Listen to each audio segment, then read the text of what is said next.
The skies over the Pacific roared with the thunder of warplanes as American dive bombers streaked toward their targets. Below them, the mighty Japanese carrier fleet, once thought invincible, was about to face a devastating blow that would change the course of history.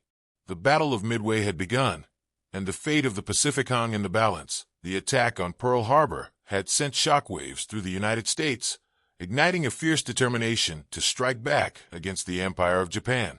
In the months that followed, the war in the Pacific escalated as Japanese forces swept across the region, seizing territory and establishing dominance. Their rapid expansion seemed unstoppable, but the United States was not about to let that happen. Intelligence officers worked tirelessly to decipher enemy communications, hoping to uncover Japan's next move. Their efforts would soon prove invaluable. By early 1942, American cryptographers had made a breakthrough, cracking key elements of Japan's secret codes. Through intercepted messages, they learned of an impending attack on a location referred to as AF. Analysts suspected that this referred to Midway Atoll, a small but strategically vital island located in the Central Pacific. To confirm their suspicions, the Navy devised a clever ruse, instructing Midway's garrison to send a fake distress signal about a water shortage. When Japanese intelligence picked up the message and relayed it using the AF designation, the Americans had their confirmation. The next great battle of the Pacific War was about to unfold. Admiral Chester W. Nimitz, commander of the U.S. Pacific Fleet, knew that this was an opportunity to turn the tide of the war. Japan's naval power was formidable, but if the U.S. could ambush the enemy, they could strike a crippling blow. Acting swiftly, Nimitz ordered his carriers, the USS Enterprise, USS Hornet, and USS Yorktown, to take position near Midway. Despite being outnumbered, the Americans had the advantage of surprise and intelligence. It was a high-stakes gamble, one that would determine the future of the Pacific. Meanwhile, the Japanese fleet, under Admiral Isoroku Yamamoto, was confident in its strength. With four of their most powerful aircraft carriers, Akagi, Kaga, Soryu, and Hiryu, leading the attack, they believed that Midway would fall easily. However, they were unaware that the Americans were already lying in wait. As the Japanese launched their initial air raid on June 4, 1942, U.S. forces prepared for the decisive counterstrike that would soon unfold. At dawn, waves of Japanese bombers and fighters soared toward Midway, unleashing destruction on the island's defenses. American pilots scrambled to intercept them, engaging in fierce dogfights above the atoll. Though the defenders fought bravely, they suffered heavy losses against the superior numbers of enemy aircraft.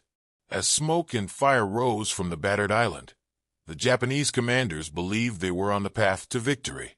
However, their attention was fixated on Midway itself, unaware of the storm that was brewing just beyond the horizon. While the battle raged over Midway, American aircraft carriers prepared to strike. Squadrons of torpedo bombers and dive bombers were launched, tasked with finding and crippling the enemy fleet. As they approached, the torpedo bombers led the first assault, flying low over the waves in an attempt to deliver their deadly payloads. Unfortunately, they were met with devastating resistance. Japanese Zero fighters tore through their formations, downing plane after plane. Many brave crews never made it back, their aircraft swallowed by the vast ocean. Despite the heavy losses suffered by the torpedo bombers, their attack had drawn enemy fighters away from higher altitudes. This gave the American dive bombers the perfect opening. High above, squadrons from the Enterprise and Yorktown began their descent. The Japanese carriers, vulnerable and unaware, were about to face the full force of American retaliation. In a matter of moments, the sky filled with screaming aircraft as dive bombers plummeted toward their targets. Pilots aimed carefully, releasing bombs at just the right moment. The results were catastrophic. Explosions tore through the flight decks of Akagi, Kaga, and Soryu, igniting fuel and ammunition. Flames erupted as Japanese sailors scrambled to contain the infernos, but the damage was too severe. Within hours, the once mighty carriers were reduced to burning wrecks, forced to be abandoned by their crews. The stunning success of the dive bombers had turned the tide of the battle, but the fight was not yet over. The remaining Japanese carrier, Hiryu, launched a desperate counterattack, sending bombers to strike at the Yorktown. The American carrier suffered multiple hits, sustaining heavy damage. Despite efforts to save it, the Yorktown would later sink. However, the cost to the Japanese was far greater. Another wave of American aircraft found Hiryu and delivered the final blow, sending it to the depths along with its fallen sister ships. With their carrier force shattered, Japan was forced into retreat. The Battle of Midway had ended in a decisive American victory. The loss of 4 fleet carriers and their experienced air crews was a devastating blow to Japan's naval power, one from which they would never fully recover. From that moment on, the balance of power in the Pacific began to shift, setting the stage for the long and arduous path toward ultimate victory. The courage and skill of the American pilots, combined with the crucial intelligence work that set the battle in motion, had changed the course of history. Midway was no longer just an atoll in the Pacific. It had become the site of one of the most significant battles of World War II. The echoes of that fateful day would be felt for generations, a testament to the bravery of those who fought in the skies and on the seas. As the sun climbed higher over the Pacific, American aircraft carriers continued to prepare their squadrons for a decisive strike. Pilots gathered for their final briefings, reviewing maps and attack plans. The weight of the moment pressed heavily on their shoulders. They knew they were outnumbered and outgunned, but they also understood that surprise and precision could turn the tide of the battle. Mechanics worked feverishly, refueling and arming the planes, ensuring that every bomber and fighter was ready for the mission ahead. On the flight decks, crews signaled as pilots climbed into their cockpits. Engines roared to life, filling the air with a deafening hum. The carrier's decks trembled as aircraft lined up for takeoff. One by one, they shot forward, their wings catching the wind as they lifted off, vanishing into the endless sky. Their mission was clear: locate the Japanese fleet and deliver a blow so devastating that it would cripple their ability to continue the offensive. As the American bombers approached their targets, they maintained strict radio silence, knowing that any intercepted transmission could give away their position. Below them, the vast blue ocean stretched in every direction, seemingly endless. Clouds provided occasional cover, shielding them from enemy detection. The tension was thick as pilots scanned the horizon, searching for any sign of the enemy carriers. Then, a sharp voice crackled over the radio. The Japanese fleet had been spotted.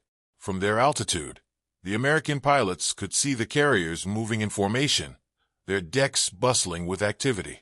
Japanese fighters patrolled the skies, ready to defend their fleet from any threat. Timing was everything. The torpedo bombers would go in first, drawing enemy fire and forcing the Japanese fighters to descend, leaving the skies open for the dive bombers to strike from above. As the torpedo bombers began their attack run, they flew low and fast over the water, making themselves easy targets for enemy gunners. Japanese Zero fighters swooped in, their machine guns rattling as they tore through the American squadrons. One by one, the torpedo planes went down, their crews making the ultimate sacrifice in an attempt to weaken the enemy's defenses. The sea below became a graveyard of shattered aircraft, but their efforts were not in vain. While the Japanese fighters focused on the torpedo bombers, the American dive bombers positioned themselves for their deadly descent. From high above, they had a clear view of the enemy carriers. Pilots steadied their hands, adjusted their sights, and prepared to drop their payloads. Then, like hawks striking their prey, they dove, the sky filled with screaming aircraft as they plummeted toward the carriers. Pilots held steady, ignoring the flak exploding around them. The heat and smoke from anti-aircraft fire blurred their vision, but they remained locked on their targets. At just the right moment, they released their bombs, pulling up sharply to escape the impending blasts. Seconds later, the ocean erupted in fire. Explosions ripped through the decks of the Japanese carriers, sending metal and debris flying in all directions. Fuel ignited instantly, creating infernos that consumed everything in their path. Smoke billowed into the sky as crews desperately tried to contain the destruction. But the damage was too great. One by one, the carriers were engulfed in flames, their once mighty structures reduced to burning wrecks. Below, Japanese sailors fought to save their ships, but the inferno spread too quickly. Ammunition stores ignited, triggering secondary explosions that rocked the vessels. Some men jumped into the water, hoping to escape the carnage, while others remained aboard, doing everything they could to fight the flames. Chaos reigned across the fleet as officers shouted orders, their voices lost in the roar of destruction. In the sky, the American pilots watched as their bombs found their marks. The realization sank in. This was the moment that could change everything. The Japanese fleet, which had seemed invincible, was now in ruins. Their relentless advance across the Pacific had been halted. As the surviving American aircraft turned for home, fuel running low and ammunition spent, the pilots exchanged brief words of triumph. They had done what had once seemed impossible. They had struck a blow so powerful that it would shift the balance of the war. But their work was not yet over. Some of their comrades had been lost, their planes swallowed by the sea. Others had crash-landed, their fates uncertain. Even in victory, the cost was steep. Back aboard the American carriers, crews cheered as reports came in. The radio buzzed with confirmation. 3 Japanese carriers were burning beyond saving. The mission had been a success. Yet, amid the celebration, there was also solemn reflection. Many brave men had not returned, their sacrifice etched into the memory of those who had survived. For the Japanese, the devastation was overwhelming.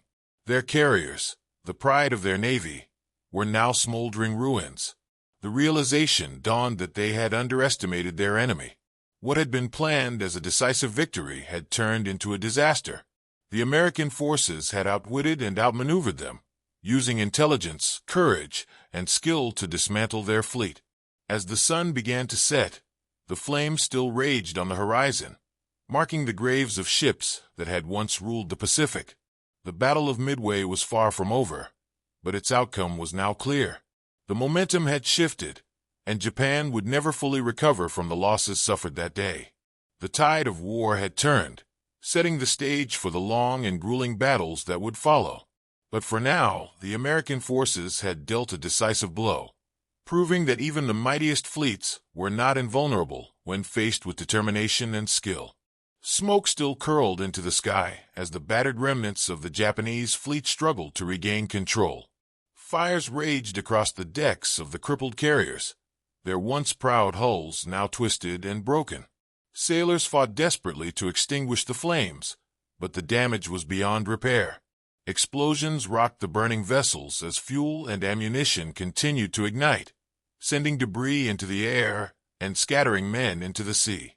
The might of the Imperial Japanese Navy had been dealt an unimaginable blow, one from which it would never fully recover. Despite the devastation, one carrier remained, Hiryu. Determined not to let the battle end in complete disaster, the Japanese command quickly launched a desperate counterattack. Fighters and bombers roared off Hiryu's deck, heading straight for the American fleet. Their mission was clear: inflict as much damage as possible before the opportunity was lost. As the enemy aircraft approached, American lookouts sounded the alarm. Anti-aircraft gunners rushed to their positions, ready to defend their ships with everything they had left. The sky filled with tracer rounds and black clouds of flak as the first wave of enemy planes dove toward the USS Yorktown. The carrier's defenders fought back fiercely, their guns blazing in every direction. Explosions rocked the air as some enemy aircraft were hit, spiraling into the ocean in flames. But others pressed on, determined to strike their target.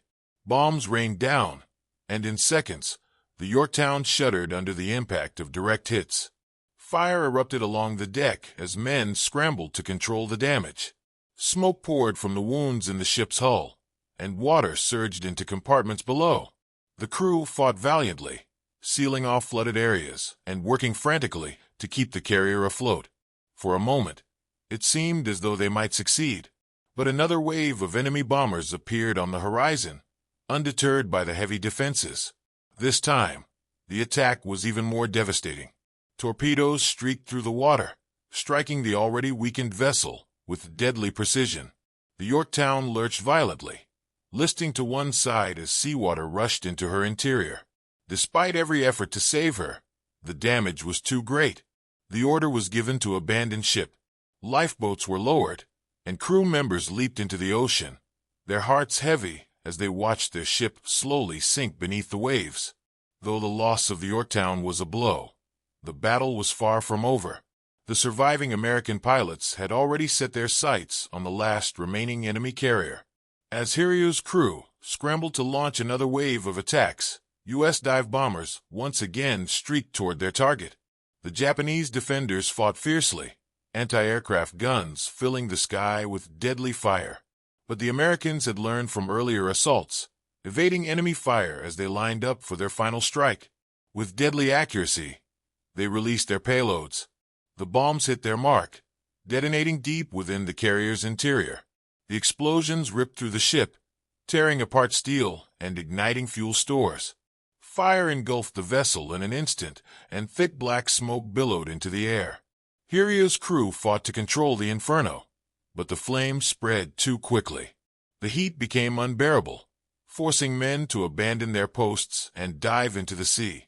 The once formidable warship was now a floating inferno, doomed to join her fallen sisters beneath the waves.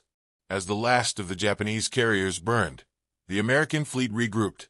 The battle had taken its toll on both sides, but the outcome was clear. 4 Japanese carriers had been destroyed, along with hundreds of their best pilots and crew. In contrast, the U.S. had lost only 1 carrier, a painful sacrifice, but one that paled in comparison to the enemy's losses. The balance of power in the Pacific had shifted, and the momentum was now firmly in American hands. In the hours that followed, rescue operations began.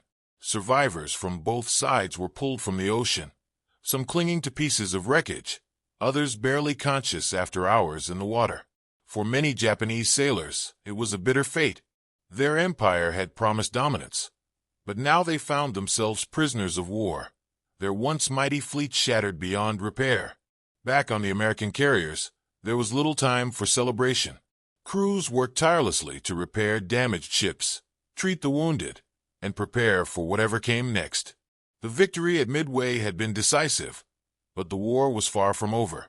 The Japanese Navy, though crippled, still had powerful battleships and determined commanders who would fight to the last man. The road ahead would be long and bloody, but for the first time since the attack on Pearl Harbor, hope had returned to the American forces. As night fell over the Pacific, the fires of battle still burned on the horizon. The sea, once calm and endless, was now a graveyard of steel and men. The echoes of war lingered in the air, a haunting reminder of the price of victory.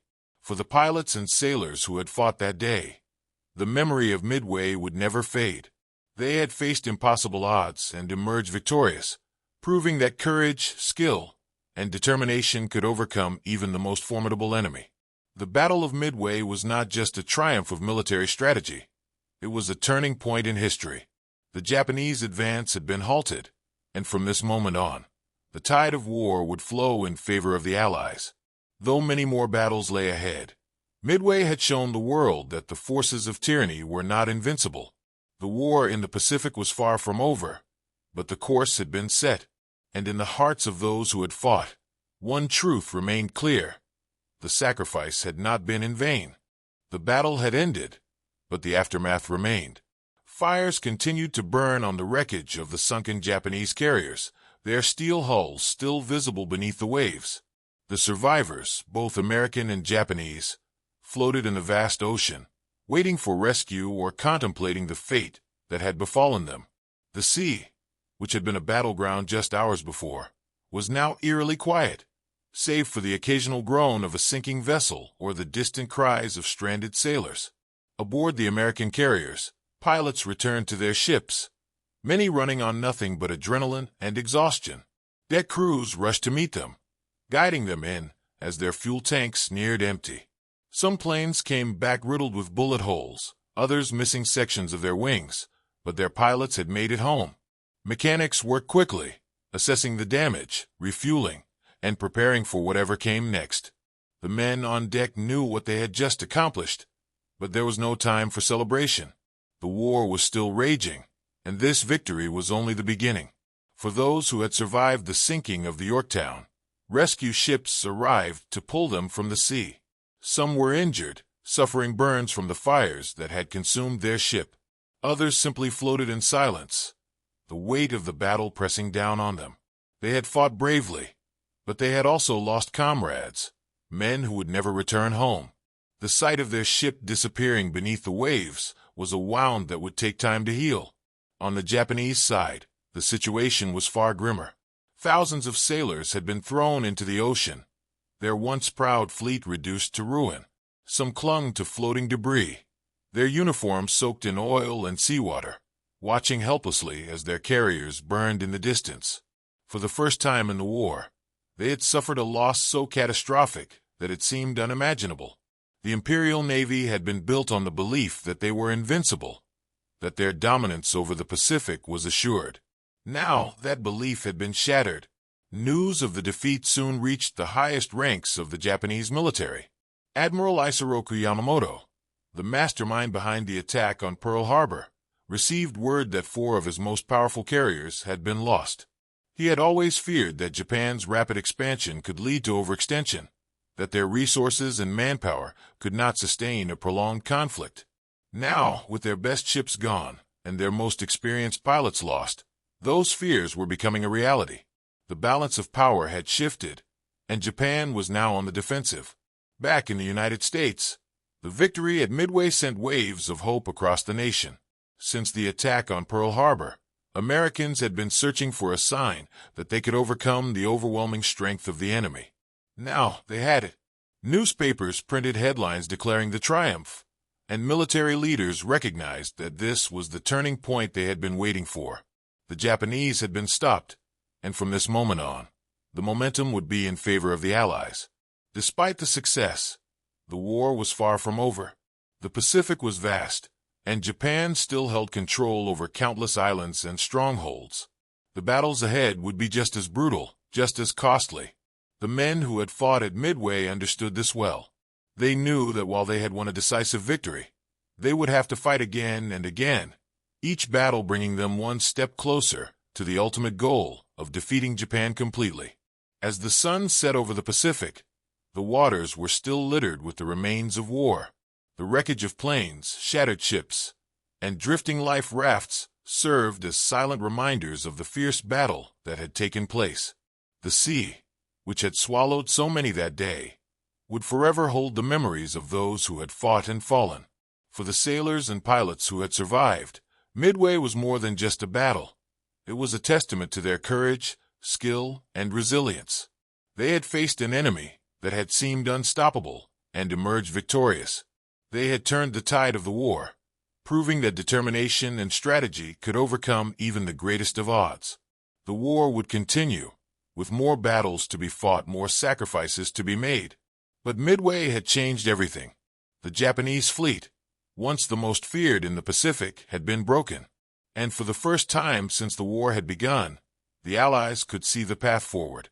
The road to victory would be long and filled with hardships, but they now knew that victory was possible. As the last fires of the battle burned out and the ocean returned to its quiet rhythm, the men aboard the American carriers looked out at the horizon. They knew that this was only the beginning, that the fight was far from over. But they also knew something else, that history had been made, and they had been a part of it. The Battle of Midway would forever be remembered as the moment when the course of the war changed, when hope returned, and when the tides of fate shifted in their favor. The vast Pacific stretched endlessly before them, the waters eerily still after the chaos of battle. The fires on the shattered Japanese carriers had burned out, leaving only twisted metal hulks slipping beneath the waves. The ocean, which had once reflected the power and dominance of the Imperial Navy, now bore witness to its greatest defeat. The wreckage of war drifted across the surface, lifeboats filled with survivors, floating debris from lost ships, and the silent remains of those who had given their lives in the fight. Aboard the American carriers, the surviving pilots and crew gathered in solemn reflection. The victory at Midway had been decisive, but its weight was undeniable. Many had lost friends, men who had taken off into the sky and never returned. The empty seats in the mess halls, the missing voices in the corridors, and the knowledge that some would never see their homes again cast a heavy shadow over the fleet. The celebration was muted, tempered by the cost of war. In the hours that followed, the American ships combed the sea, rescuing as many survivors as they could. Japanese sailors, some burned and wounded, clung to life rafts and debris, exhausted and defeated. For years, they had believed in the invincibility of their navy, the strength of their carriers, and the skill of their pilots. Now, as they were pulled aboard enemy ships and given food and medical treatment, they faced the harsh reality of their loss. Many refused to speak, their eyes fixed on the horizon where their fleet had once stood, now replaced by empty waters. On the bridges of the surviving American carriers, commanders reviewed the outcome. For enemy carriers destroyed, their air power crippled, their best pilots lost, the Japanese Navy had suffered a wound from which it would never fully recover. This victory had not only halted their expansion, but had shifted the balance of power in the Pacific. It would take years for them to rebuild, and in war, time was a luxury they did not have. The United States, with its vast industrial strength, could replace its losses. Japan could not. For Admiral Nimitz and his officers, Midway was more than just a battle won. It was proof that intelligence, strategy, and sheer determination could overcome even the most formidable of enemies. The Americans had entered the battle outnumbered, facing a force that had seemed unstoppable. But through careful planning, daring execution, and the sacrifice of countless brave men, they had turned the tide. This was not just a moment of victory. It was the beginning of the end for Japan's dominance in the Pacific. As night fell over the ocean, the survivors of the battle looked up at the stars. The same sky that had witnessed destruction now stretched vast and quiet above them. Some thought of home, of the families waiting for news, of the letters they would write, and the stories they would tell. Others thought of those who had been lost, their memories forever tied to the waves beneath them. For the Japanese, the pain of defeat was deep and undeniable. Word of the loss reached their high command, sending shockwaves through military leadership. This was not a minor setback. It was a devastating blow to their war effort. The Imperial Navy had been the heart of Japan's expansion, and with it now crippled, the road ahead was uncertain. For the first time, doubt crept into the minds of those who had once believed in certain victory. Back in the United States, the news of Midway spread quickly.